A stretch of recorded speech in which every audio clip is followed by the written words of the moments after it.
অপরিচিত কোনো মুসল্লিকে মসজিদে এই মুহূর্তে ঢুকতে দেবেন না, এটা যেন মাথায় থাকে। কি বলছি বুঝতে পারছেন? অপরিচিত কোনো মুসল্লিকে আপনার মসজিদে ঢুকতে দেবেন না। যদি পাশের গ্রামের আত্মীয় আপনার পরিচিত হয় তাহলে ঢুকতে দেবেন, তার আগে ঢুকতে দেবেন না, মাথায় থাকে যেন এটা। জুম্মার দিন বিশেষ করে আপনাদের বলে রাখছি, এখানে সব মুসলিম থাকার পরেও গোপনভাবে কিছু মাল ঢুকে যেতে পারে। জুম্মার দিন বিশেষ করে দুই একজন ইয়াং খুব শক্তিশালী ছেলে মসজিদের গেটের দিকে আপনারা বসে থাকবেন, এটা আপনাদের কাছে অনুরোধ। ঠিক মসজিদের মেইন গেটের দিকে আপনারা বসে থাকবেন, এটা আপনাদের কাছে অনুরোধ। বিশেষ করে এখানে যারা আছেন, এটা আপনাদের পল্লী গ্রাম, এখানে যদি কোনো শহরের মানুষ থাকেন বা সেমি টাউনের মানুষ থাকেন, আপনাদের কাছে আমার এই বার্তা থাকলো, শহর মসজিদগুলোতে অন্তত পক্ষে জুম্মার দিনে একটু সাবধানে থাকিয়েন। দুই, রাতের বেলা আপনার মসজিদে যদি কোনো মানুষ মুসাফির অবস্থান করতে চায়, অবশ্যই আই কার্ড, আধার কার্ড এইগুলো সব ভালো করে দেখে তবে মসজিদে থাকতে দিবেন, তার আগে থাকতে দিবেন না। এই মুহূর্তে একটা বিশাল সাম্প্রদায়িকতা সুরসুরি চলছে। কি বলছি বুঝতে পারছেন? এটা বিশাল একটা সুরসুরি চলছে বাংলাদেশকে কেন্দ্র করে, বিশাল সুরসুরি। এটা আপনাদের কাছে, আপনি আমার দিনী ভাই, আপনার কাছে আমার অনুরোধ থাকলো। আমি আপনাদের সামনে এবার বক্তব্য শুরু করছি কোরআন দিয়ে। আমি সূরা বাকারা তেলাওয়াত করেছি, এটা কার কার মুখস্থ আছে? এক রুকু বলুন তো, এক রুকু কার কার আছে? আছে অনেক জনের ভয়ে হাত তুলছে না, যদি মৌলী সাহেব ডাকে তাহলে মুশকিল হয়ে যাবে। এই ধরবো না রে খাপা, হাতটা তোলো, তাহলে বলতে আমার সুবিধা হবে। কার কার মুখস্থ আছে তুলুন, এক রুকু। আলহামদুলিল্লাহ, ভালো। এর বাংলাটা কেউ বলতে পারবেন?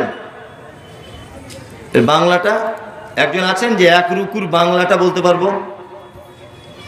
পারবে না। সারা জীবন বক্তব্যই শুনে গেল, কাজ কিছু হলো না। আমি অনেক জায়গাতে বলেছি, তারপরেও একটা উদাহরণ আজকে আপনাকে দিচ্ছি মুসলিমদের অবস্থা কি। আমি অনেক বছর আগে, অনেক বছর মানে 5-7 বছরের বেশি হবে আগে, তখন নতুন নতুন বক্তব্য জগতে এসেছি। তা দীঘা সমুদ্র যদি বলেন, একটাও তো এখন হাদিস কোরআন বলেননি। হাদিস কোরআন বলবো তো, আপনি টাইম দেন, বলবো একটা একটা করে হাদিস কোরআন বলবো। আমি দীঘা সমুদ্র সৈকতের পাশে একটা জলসা করতে গেছিলাম, শঙ্করপুর বলে গ্রামটার নাম।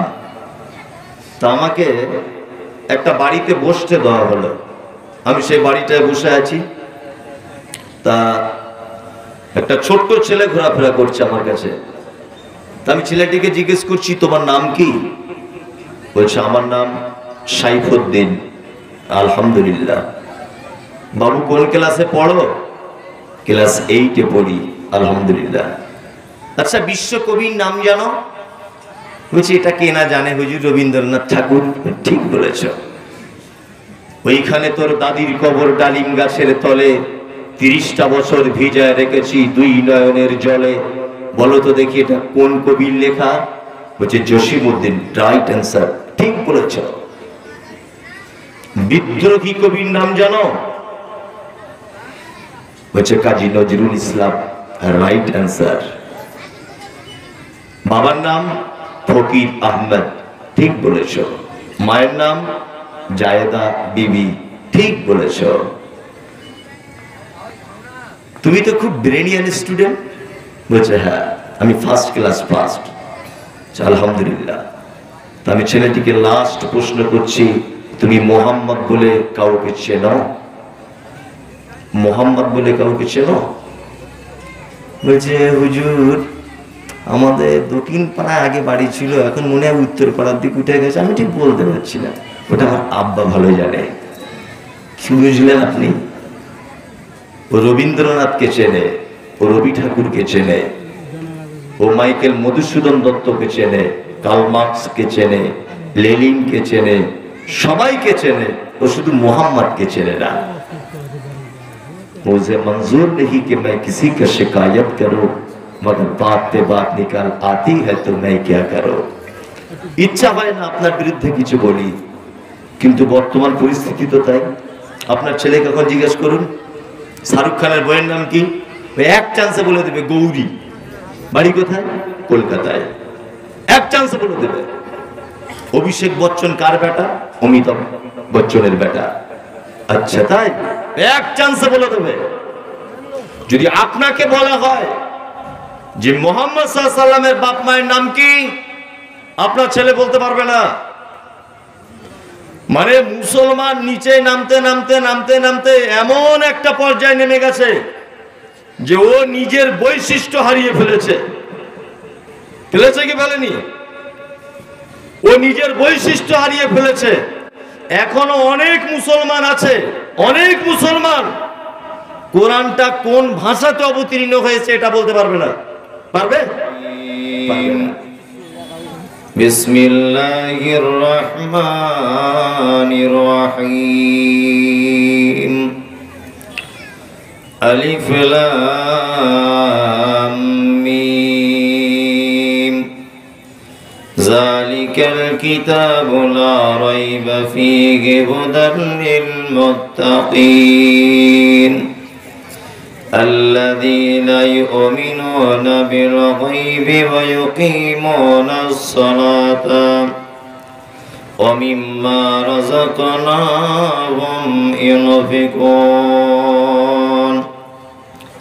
والذين يؤمنون بما أنزل إليك وما أنزل من قبلك وبالآخرة هم يوقنون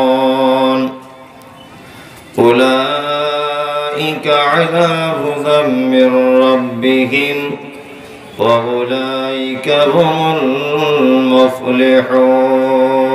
المفلحون। গোটা বিশ্ব যখন এগিয়ে চলেছে, আমরা তখন বসে, গোটা বিশ্ব যখন এগিয়ে চলেছে, আমরা তখন বসে বিবি তালাকের ফতোয়া খুঁজেছি ফিকহ হাদিস চষে। হানাফি, সাফি, মালিকি, হাম্বলি তখনও মিটিনি গোল। এমন সময় আজরাইল এসে হাঁক দিল তোল পিতল। বাহিরের দিকে যত বেড়ে চলেছে, ভিতরের দিকে তত মুসলিম মোরা বেড়ে চলেছি গরু ছাগলের মতো। সমস্ত প্রশংসা সেই মহান রব্বুল আলামিনের,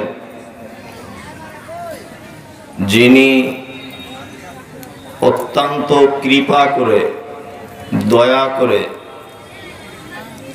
আমাদেরকে একটি ইসলামিক পরিবেশে বসে হাদিস এবং কোরআনের কথা শ্রবণ করার, বলার তৌফিক দিয়েছেন। তাই সংক্ষিপ্ত আকারে সকলেই একবার তার প্রশংসা আদায় করি, আলহামদুলিল্লাহ।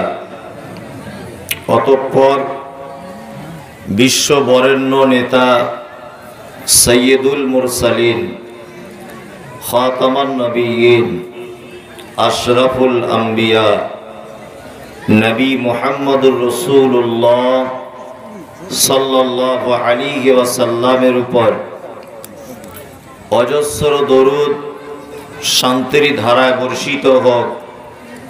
আল্লাহুম্মা আমিন, আল্লাহুম্মা সাল্লি আলাইহি। তারপরে জানাই আজকের জলসার সুযোগ্য নির্বাচিত স্বনামধন্য সভাপতি, মঞ্চ উপবিষ্ট ওলামায়ে কেরাম, অত্রপল্লী ও ভিন্নপল্লী থেকে আগত বাপ এবং ভাইরা, পর্দার আড়ালে বসে আছেন মা এবং বোনেরা, যারা আছেন, চলে গেছেন, আসছেন, নারী পুরুষ আবাল বৃদ্ধ বনিতা নির্বিশেষে সকলকে জানাচ্ছি আন্তরিক শুভেচ্ছা, ভালোবাসা, প্রেম, মোবারকবাদ, সাধুবাদ, স্নেহাশিস যথাক্রমে শ্রেণীগতভাবে। এতক্ষণ পর্যন্ত আপনারা হাদিস এবং কোরআনের আলোকে আলোচনা শুনছিলেন। ফাজিলাতুল শেখ জনাব হরমুজ আলী ঝাড়খণ্ডী, উনি অনেক হাদিস এবং কোরআন বলেছেন। তারও আগে আব্দুল ওয়াহাব সাহেব, তিনিও আলোচনা রেখেছিলেন। ঠিক অন্যান্য বক্তাদের মতো আমার নাম আপনারা হ্যান্ডবিলে দেখেছেন, সভাপতির কণ্ঠ হতে ঘোষিত। আমি মনে হয় শেষ বক্তা। আমি আপনাদের সামনে ছোট্ট একটি বিষয় নিয়ে আলোচনা করব। সফলতা পাবে কারা?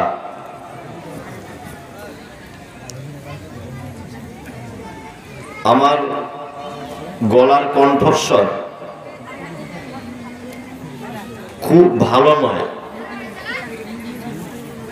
হয়তো ভাবছেন কি বলবে, চলে যাব। আপনার কাছে আমার বিনীত অনুরোধ, আপনি 20 মিনিট থাকুন, 10 থেকে 20 মিনিট, তারপরে আপনি চলে যাবেন। যাবেন না থাকবেন, ওটা আপনার বিবেচনার উপরে নির্ভর করবে। আমি আসলে সবকিছু মিলিয়ে মিশিয়ে খেতে হয়, পড়তে হয়।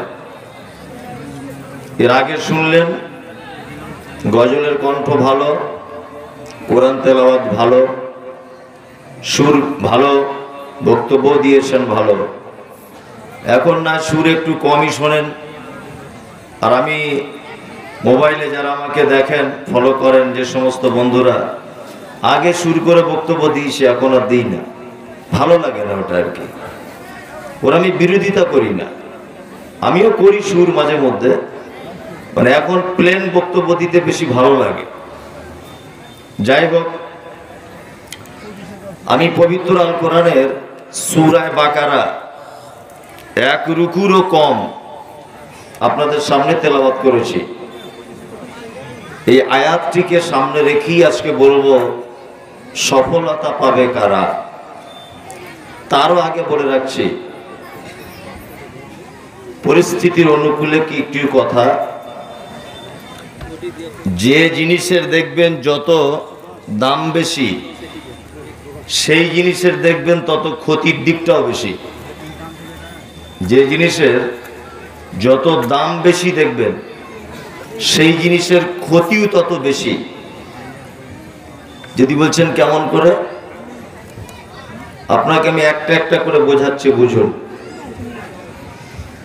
আচ্ছা, একটা সাইকেল যদি অ্যাক্সিডেন্ট করে, তাহলে কতজন মানুষ মারা যাওয়ার সম্ভাবনা থাকে? কতজন? একজন? একজন তো না, 2 জন হতে পারে, খুব জোর হলে 3 জন মারা যাবে। 3 জনের বেশি তোর আর জায়গা নেই। তাহলে একটা সাইকেল যদি অ্যাক্সিডেন্ট করে মারা যাওয়ার সম্ভাবনা থাকে 3 জন, কিন্তু একটা মারুতি গাড়ি যদি অ্যাক্সিডেন্ট করে, তাহলে তাতে মারা যাওয়ার সম্ভাবনা আছে 8 থেকে 10 জন। ওর থেকে দামি গাড়ি যদি একটা বাস কোথাও অ্যাক্সিডেন্ট হয়, কতজন মারা যেতে পারে? 50 থেকে 60 জন। যার যত দাম বেশি, তার কত ক্ষতির দিকটাও বেশি। আপনাদের গ্রামে যে সমস্ত মধ্যবিত্ত মানুষগুলি আছে, প্রতিদিন আপনারা যে চালটা বাড়িতে রান্না করেন, এই চালটার কেজি কত? 20 থেকে 25 টাকা। যদি আপনি একদিন শখ করে বিরিয়ানি করেন, তার চালের দাম কত? 100 টাকা। তা নরমাল চাল যদি আপনার স্ত্রী বাড়িতে রান্না করে আর কিছু ভাত যদি বেঁচে যায় রাত্রে, তাহলে আমাদের উত্তর 24 পরগনার ভাষায় বলে যে মেয়েরা পানি দিয়ে ওই ভাতটা রেখে দেয়, দিয়ে সকালে বলে পান্তা ভাত খায়। আপনাদের এখানে কি বলে? পান্তা ভাত। পান্তা ভাত খায়। তাহলে 20 টাকা যে চালের কেজি, সেই চালে পান্তা ভাত করে খাওয়া যাবে। যে চালটা 100 টাকা কেজি বিরিয়ানি করবেন বলে ভাবছেন, ওই বিরিয়ানিটা যদি রাতের বেলা একটু এক্সট্রা হয়ে যায়, আর যদি আপনার স্ত্রী মনে করে একটু পানি দিয়ে রাখি সকালে পান্তা ভাত খাবো, খাওয়া যাবে? যাবে না। তাহলে ওর দামও বেশি, ওর ক্ষতিও বেশি। যার যেমন দাম তার তেমন ক্ষতি। জলসা দিলে অবশ্যই উপকার আছে, প্রত্যেক জিনিসের দুটো দিক, ভালো আর মন্দ। যেমন শূকর, শূকর বুঝেন তো, একটা প্রাণী। এই প্রাণীটি ইসলামে নিষিদ্ধ, হারাম। হারাম মানে চরম পর্যায়ের হারাম। আল্লাহ পবিত্র কোরআনে বলেছেন, ইন্নামা হাররামা আলাইকুমুল মাইতাতা ওয়াদ-দামা ওয়া লাহমাল খিনজির। এখানে অনেক কথা বলেছেন, তার মধ্যে একটি কথা হচ্ছে শূকরের মাংস তোমাদের জন্য হারাম। একটি কথা আমি নিলাম। পবিত্র আল কোরআনে অনেক জায়গাতে বলা হয়েছে শূকর হারাম। তাহলে শূকরের আল্লাহ বানালেন কেন? বানিয়েছেন কেন? ওটা যখন হারাম, নিষিদ্ধ, বানানোর কি প্রয়োজন ছিল? এটা একটা প্রশ্ন হতে পারে কি পারে না? তা শূকরেরও একটা উপকারের দিক আছে, এই জন্য আল্লাহ ওকে বানিয়েছে। ওর মধ্যে একটা উপকার আছে, তবে ওর মধ্যে ক্ষতির দিকটা বেশি, এই কারণে ওটা ইসলামে হারাম। যদি বলছেন ক্ষতির দিকটা কেমন, একটা দুটো ক্ষতির দিক বলে, এই এই কথা বলছো কেন? চুপচাপ করে বসো। আমি সেই ভোর 5:10 বাসে উঠেছি, আর এখানে পৌঁছেছি 8টার সময়। সারাদিন বাসে ছিলাম। আপনি গল্প করবেন, এটা মেনে নেওয়া যাবে না।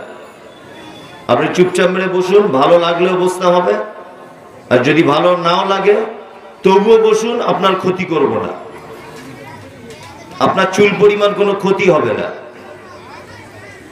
আমি একটা একটা করে অনেক কথা, অনেক তথ্য আপনাকে দেব, আপনি বসুন শুধু ধৈর্য ধরে।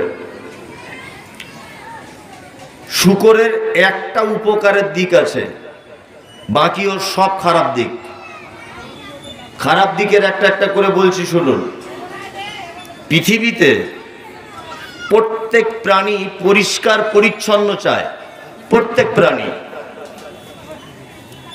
পানিতে দেখবেন শালিক পাখিগুলো গোসল করে, মাঠে ঘাটে দেখতে পাবেন শালিক পাখি গোসল করে। পৃথিবীতে সব থেকে ক্লিন, সব থেকে পরিষ্কার পরিচ্ছন্ন যে প্রাণীটিকে বলা হয়, প্রাণী বিশেষজ্ঞগণ বলছেন তার নাম পয়রা। পয়রার মতো পরিষ্কার পরিচ্ছন্ন পৃথিবীতে আর কোনো প্রাণী নেই। হয়তো তার মালিক তাকে একই ঘরে বারবার রাখে বলে সে নোংরা পায়খানা ইত্যাদি করে, সেটা নোংরা হয়ে যায়। ও তো পরিষ্কার নিজে করতে পারে না, তার মালিকের দায়িত্ব ওটা। কিন্তু ওর শারীরিক দিক দিয়ে সব থেকে পরিষ্কার পরিচ্ছন্ন। আর প্রাণী বিশেষজ্ঞগণ বলছেন যে সারা পৃথিবীতে সব থেকে নোংরা যদি কোনো প্রাণী থাকে, তার নাম শূকর। এর ভালো জায়গা দেখতে পায় না। দেখবেন যেখানে পায়খানা, পেচ্ছাপ, আবর্জনা, ও সেখানেই গিয়ে শুয়ে পড়বে। এটা ওর খারাপ দিক। এর আর একটা চরম নির্লজ্জতার দিক রয়েছে। কি? পৃথিবীতে প্রত্যেক প্রাণী তার বিপরীত লিঙ্গকে আগলিয়ে রাখতে চায়। আপনার কি আমার ভাষা বুঝতে পারছেন? পারছেন?